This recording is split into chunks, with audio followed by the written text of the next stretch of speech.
Before I start this video, I want to show you some amazing. Look at this. So what I did was I put this is a mango tree, all right? I ate the mango, all right, and savagely I took the fucking seed, turned that some bitch sideways, took that little seed out, and then I put it in some Bounty paper, closed it up in here, had a very positive intent with it, and voila, it's a mango tree. I'm so happy when I see things sprouting. It makes me feel good. I don't know, it's like, you know, when you see a newborn baby, you know, being born, it's kind of like saying welcome to the world. And how big these things potentially get is amazing, you know. But let's talk about something here.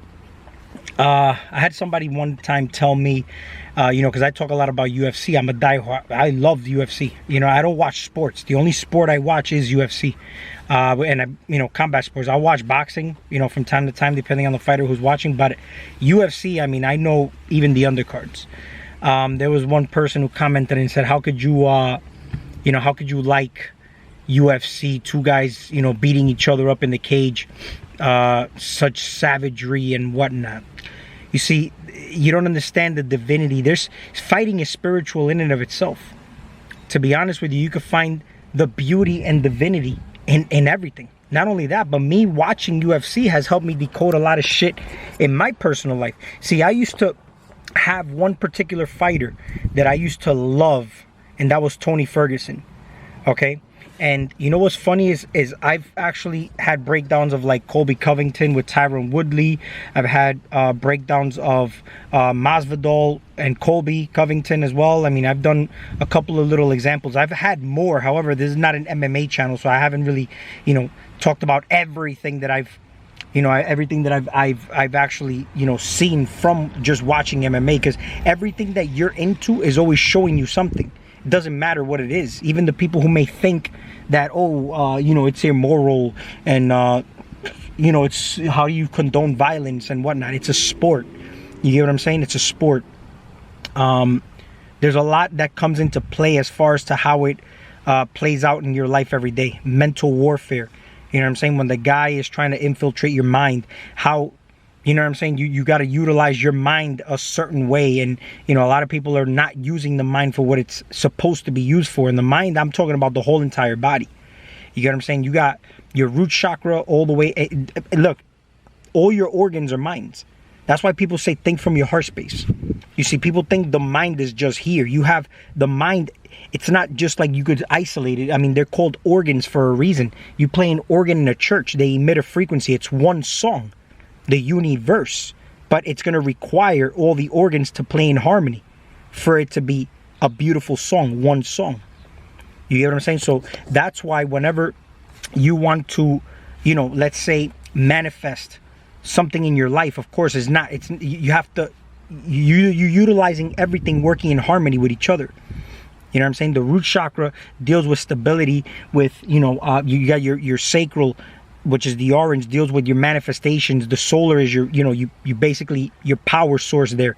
You got the heart, you got the gateway that allows it up into the upper realms, but everything has to be working in harmony with each other.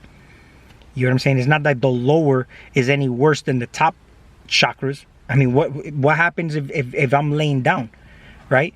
And I say, well, one side is the upper chakras that I once considered upper are now on my left side, and the lower ones are on my right side. But if I change my point of reference, and now I'm changing my point in space, now what I considered the left is now the right, right? That's why it's important to be open-minded, you know? But here's the thing with Tony Ferguson. The reason I loved him is he was actually one of those fighters that I always saw was having a good time in there. He was on like a 12-fight winning streak. He was undefeated for years.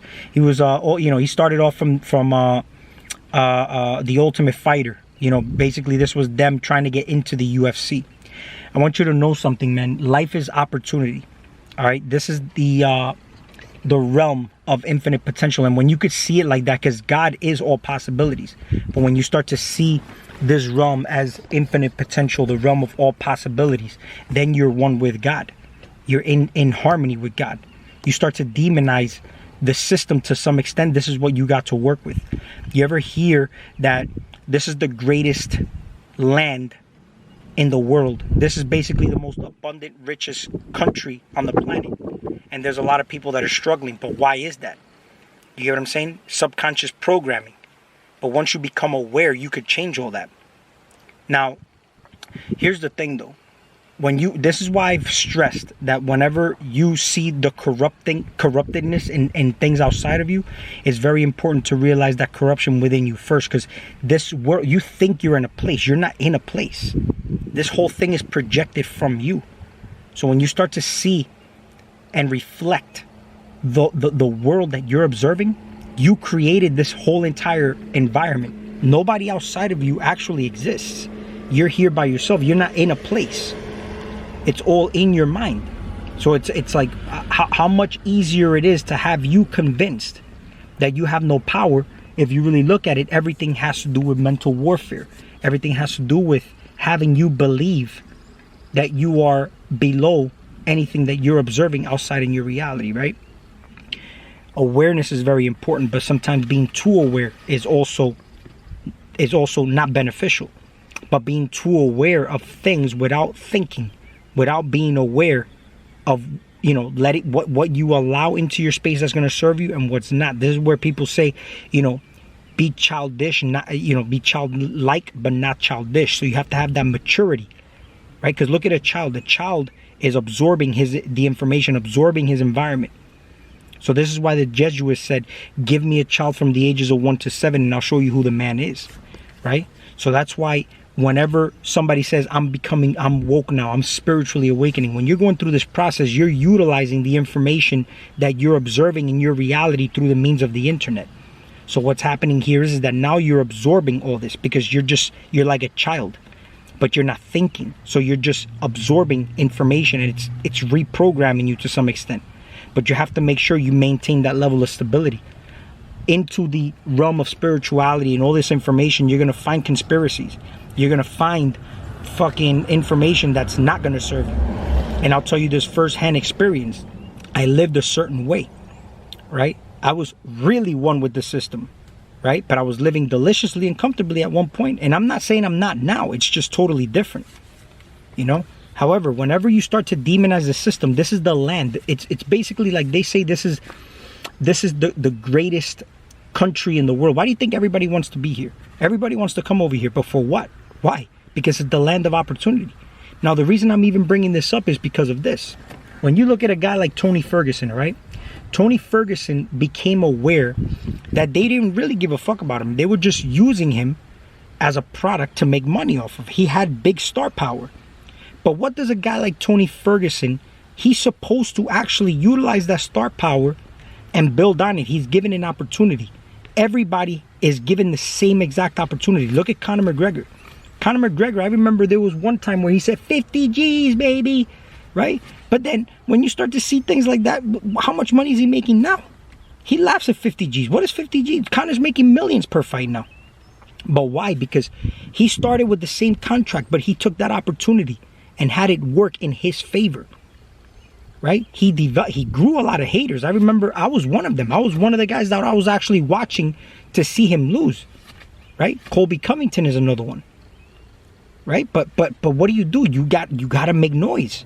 You got to make noise. You got your organs. You got to emit that frequency loud. You got to be the loudest one in the room, the hardest worker in the room. But there's always going to be opposition. There's opposition in everything. The whole thing is don't get lost in that. Don't let that affect you. The same way whenever you gain popularity and power, money, riches, that thing can change you too. So it's important to actually maintain balance, maintain integrity, all right? Stability. Now here's the important thing here though. Tony Ferguson became aware, right? The last interview he had was just a big load of ranting 101. I mean, a bunch of complaining, pointing fingers at Dana White, the organization, what they did to him.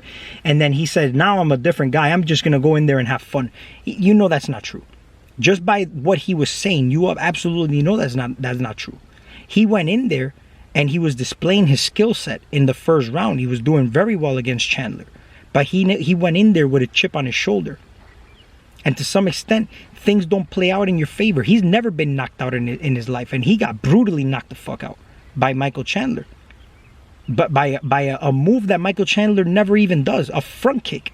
See, Michael Chandler is limited in his arsenal as far as how his attacks go. He's got a lot of power, but he did a move that he never does. Do you see how things just kind of didn't work in Tony Ferguson's favor because of his mindset? I don't think Tony will ever be the same again. He says he's coming back, but I don't think he'll ever be the same again because his mind is all fucked up. He's in a position now where he really isn't having fun now. He's in there and he's got a chip on his shoulder. He's got a lot of remorse, a lot of grudges that he's holding on to. And it weighs him down. It actually limits his perception to what he's supposed to be doing in there, which is just having fun. Creative recklessness. And it doesn't matter how reckless he was to some extent, right? He had an aura where he wouldn't be touched. He would still be considered untouchable. And the reason some people could be considered untouchable, we would call that lucky, is not even that it's lucky or that he has extra skills. You're just in flow. You're in flow. And aside from the flow on the physical realm, you've got protection. There's an aura where the guy may throw a kick and for some reason, he could just never hit you. You get what I'm saying? And this can happen basically in life in general. So if I'm looking at a guy like Tony Ferguson, the moment he started to have that mentality toward the business, do you know how many people would dream of fighting in the UFC? To dream of have that opportunity? And he's there demonizing the system that's supporting him? You get what I'm saying? Like, look at you. You're in your life. You ever hear this is the greatest moment in history to be alive? There's a reason why. Even through the opposition that you would consider things like technology, the government, all these things right now are showing you something. The internet you can use to your advantage or you could use it to your detriment. Everything's a tool. Look at Metaverse. Metaverse, the biggest thing that you can actually observe about Metaverse is that you can easily get lost in it, right? Now, it's something that's providing a service to people because people are going to be able to use this and it's a convenience. Aside from the convenience, when you observe all the other businesses like the church, right? The religious system, the education system, either way you put it, these things are a service to people, right? That's why they call it Sunday mass service, right? But they have you believing that you need that kind of service. So it doesn't matter. The universe doesn't see bad or good. It just sees service and you are responsive to it because you're the battery. You're the oil in the machine. Like I made the example in my previous video about I have a YouTube channel. If you're watching, and let's say if I had a big channel, which I don't yet, but let's say for example, I have 500,000 views, right? And it's got the ability to get to 1 million. It's going to get there because people are going to continually watch it through time.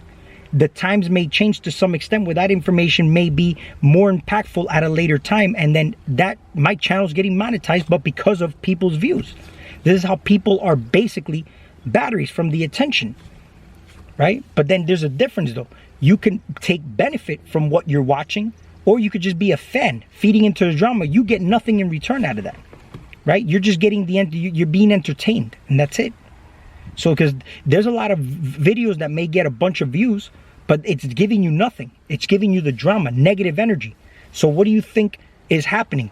You're outside pushing your attention out because that's positive, and it's attracting you. Because negativity, think about it, negative energy is attractive energy. Negative energy is a feminine energy, right? It's basically attractive energy, right? So it's like, it doesn't matter. You could look at it as negative energy, negative feminine, but think about it. It's like you could categorize it in bad and good, but it doesn't matter. It's still attractive. And it's going to attract you as a sheep, as a fan, or it's going to attract you as a student for you to learn something and grab the gems and jewels out of it because you saw the opportunity in it. There's opportunity in everything, even entertainment that I just said when I watch UFC, because I can't watch movies now just watching it mindlessly like I used to watch them. For some reason, I tend to decode movies as I go along, but I'm still enjoying it at the same time because I'm realizing that I'm having an experience as well, right? So let's say, for example, we got Metaverse. I'll go back into the Metaverse category because the Metaverse basically is going to have you not you don't need to use your imagination. Everything is basically done for you, right? But let's say, for example, you do this with the internet. You're having an experience whenever you use the internet. You're looking at a world right now through Google goggles, through your goggles, right? You're using the motherboard, right? The motherboard, and you're using a mouse. You basically tap into Mother Earth. Because think about this though. That's why I said man was created in the image of God and the computers were created in the image of man. Because what do? You tap into the internet. This is a technology that you're tapping into. The world that you observe outside of you is you inverted inside out. This is not a place. This is your mind. But you tap into this technology when you ground to Mother Earth. You get negative ions. You give out positive ions, but you're getting something in return. It's a symbiotic relationship happening here. Something that's benefiting you, right? You could do this in a way where it won't favor you, or you could do it in a way where it will favor you. But it depends on the state of being you're in. I've seen a lot of people go out in the sunlight and it beats the shit out of them. They feel more tired. Some people feel more rejuvenated when they go out in the sun. Their hormones get better. But why is that? It's the condition of your body, your vessel. Right? Feeling is the key though. You'll know where you're at based on how you're feeling right now. The only way you keep repeating negative patterns is when you live inverted, and that's living backwards. That's living in the past. So you keep repeating it because you're still there. Acceptance, Jesus tells you, Jesus, love, let it go, right? That's true love, unconditional love. You let it go. But acceptance, you fucked up in your past. I told you, when I was in jobs, right, when I was climbing the ladder in a business, I observed the mistakes. You see, people say I learn from the best. I'm watching all his moves and learning the best things he's doing. But no, I watched the mistakes. I watched the mistakes because when I was a manager, the main thing that they always do to keep you in that position of power is they keep auditing you. They do multiple audits, loss prevention audits. They do operational audits. They do audits basically on your training and development. How effectively is your team? Because it's a reflection of you. Your team is a reflection of you. The people you hire, the people that are working there. What culture did you design in that business? And think about it. It's still not even really my business. I'm working for somebody else. But what happens if you could do this in your own life? You get what I'm saying? You build your own business because you're given the opportunity here. You could work in a system, or you could make your own system. You could make your own economy. But it would require you letting go. I gotta pick up my son soon, so from school, kids are coming out. But it's basically accepting the mistake. Do your own audit. Do your own self-audit. As far as like your losses, your operations, your team. Who do you hang out with? In order for you to basically manifest things you want in your life, see who's around you. Who has what you want? And then be around those people, right? So what happens when you have something like metaverse now? When you have the internet. Some people could use the internet to observe drama and stay there, get nothing out of it. Or you can use it because your mind doesn't know the difference between a real or a fake experience, right? So I can use it to my benefit, where if I'm learning, right, because I'm doing something I love, I'm going to be motivated to learn more. See, the whole thing is a lot of kids don't like going to school because what they're teaching them there really isn't beneficial for them, and their spirit kind of doesn't resonate with it.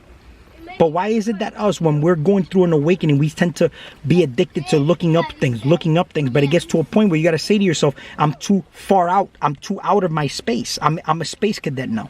It's time for me to come back home and ground to this technology, which is Earth. Earth is me, but I ground to my body. I stay rooted in my body. And if I decide to venture out into space, I gather information no different than if I go to another planet. I gather some information and then I take it to my laboratory and process it. If somebody takes a rock from the moon, they're studying those elements. They're studying the rocks, right? What do you go in outer space? You study your rocks, which are other people, the things that you may gather from the outside technology, which is still you, and you take it and you process it. And then this is why I make videos, because this is why I've always said I make videos for myself, because when I'm making a video, I observe myself. What do I critique about myself? Because I always said before, who's the first one to like my videos? Me. That's why if somebody sends me information and I've already spoken on it, I'm always going to refer back to my videos. Because I'm going to see what I said about it. What did I say about it? Well, yeah, I see what he said, but what did I say about it? Let me go back to my video, right? Because I look up to what I say. I processed it, and then I may change my mind later. Nothing wrong with that, because that's part of evolution. Things are always changing, just like the times change. So you can't stay old and outdated, right? So metaverse, for example, here's how you can use it to your advantage. Even though you can observe the cons about it, there's many, many pros about it. You get what I'm saying? And the pros are is that if you go in there consciously, the same way you can use the internet consciously, you can basically learn from the internet. Think about this though. Some people can't fathom or imagine themselves in a better position in life because they've never seen that. Let's say if you want to imagine yourself being in Paris, how could you imagine being in Paris if you've never been there, right? How can I imagine what it feels like to drive a Lamborghini? This is why when you watch these self-development videos, they'll tell you in order for you to visualize it more effectively, go to a dealership, go well dressed, right? Play the part so that they take you seriously.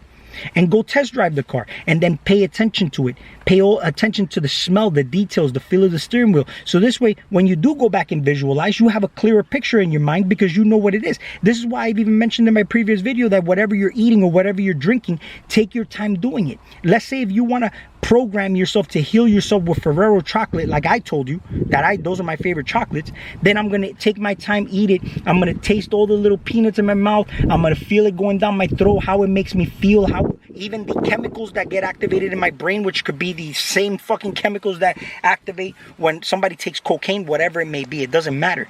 But if I can make it so detailed to the point when I can imagine myself eating a Ferrero chocolate, I don't have to physically eat it and get the negative effects of the chemistry physically, but I can eat it in my mind, and I'm actually programming it in my mind so that I can actually heal myself with that, to the point where I may not even want to eat a Ferrero chocolate because it became so lucid that I tricked myself into thinking that I already really ate it when I really didn't eat it.